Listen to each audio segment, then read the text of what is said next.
Hey folks, today we're going to take a look at a serious issue that's facing the United States today. That's the turmoil happening all throughout the country. We're going to take a look at a couple of quotes that are going to be applicable to today's lesson. Those who fail to study history are doomed to repeat it. That's an old quote that's been kicking around for decades and decades. I've always taught my students, whether it's in New York or Tennessee, history is like a pepperoni pizza. It repeats itself. And what's happening right now in the United States in 2020 is not new. In fact, the last quote, ain't nothing happening before that hasn't already happened in American history. So what we're going to do is we're going to take a look and see how things were handled in different ways. This is going to be the first of our series called America in Turmoil, Part 1. What I'm going to do, though, is I'm not going to touch upon the more recent things like Chancellorsville and Ferguson and what's happening right now for a couple of reasons. One, it touches a raw nerve, and two, all the necessary information is still not completely accounted for yet, folks. So as a result of that, if I tell you something now, later on as we get more information, it may change as well. Scenes like this are happening, but like I said, scenes like this, there's nothing new to that at all. So let's take a look at some historical events. See that's happening in New York City, but that's not the first time we've had riots in New York City. We can go back to the draft riots of 1863. In 1863, for the very first time in American history, a draft was created. That meant people had to go into the military and fight in the Civil War because they were being drafted. If you were married between the ages of 20 and 35 or unmarried between 20 and 45, you were subjected to being drafted. There were two ways to avoid it.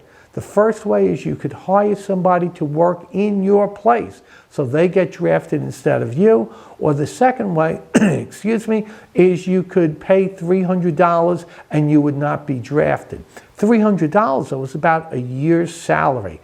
That means that the rich people were able to buy their way out of the war, whereas the poor people had to go fight in the war itself.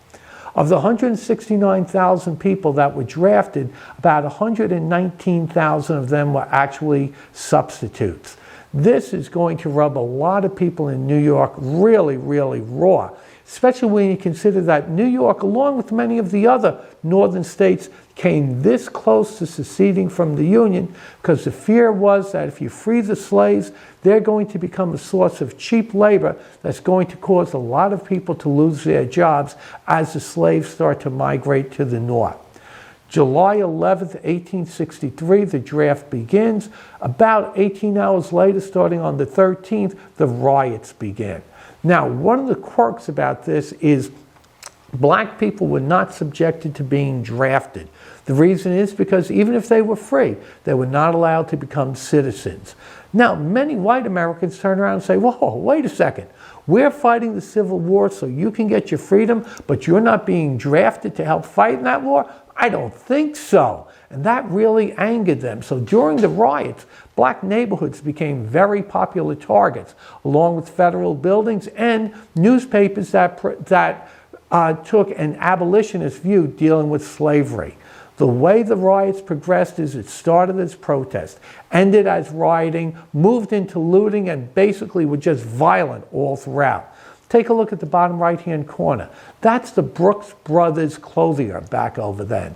Now, yeah, Brooks Brothers did make a lot of the uniforms, but when they attacked and looted that store, they took the super expensive clothing out. Still not sure how that actually helps to end the anti-draft sentiment, but that's just the way it was. Add to that politics.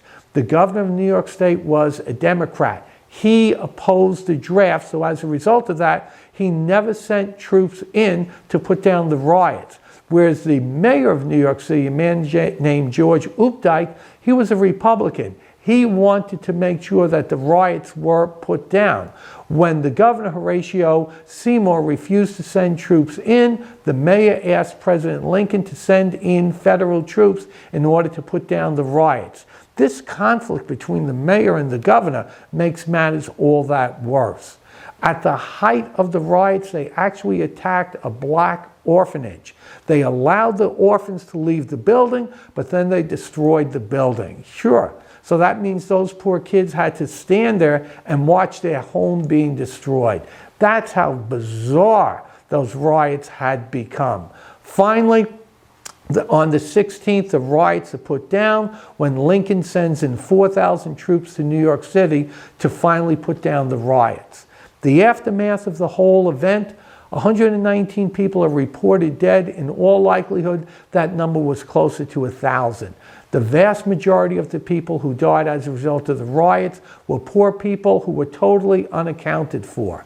About 10,000 troops were sent in to fight in the riots as opposed to actually fighting during the American Civil War.